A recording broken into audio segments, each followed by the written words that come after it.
Okey. Assalamualaikum. Hai, saya Heliza. Bagi saya, cinta itu suatu perasaan yang hadir tanpa dipaksa. Ianya sesuatu perasaan yang sukar diungkapkan dengan kata-kata. Cinta itu memerlukan keikhlasan, kejujuran, kepercayaan dan kadang-kadang cinta itu memerlukan pengorbanan.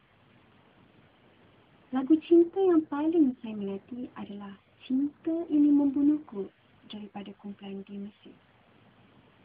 Saya sangat meminati lagu ini kerana melodinya sedap didengar dan lirik yang ringkas namun mempunyai maksud yang tersirat dan mendalam.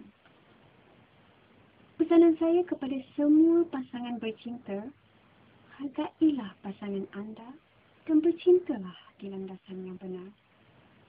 Cinta tidak semestinya memiliki dia. Namun, apa yang lebih penting, menghargai dan memahami pasangan anda dan sematkannya di dalam hati sanubari anda.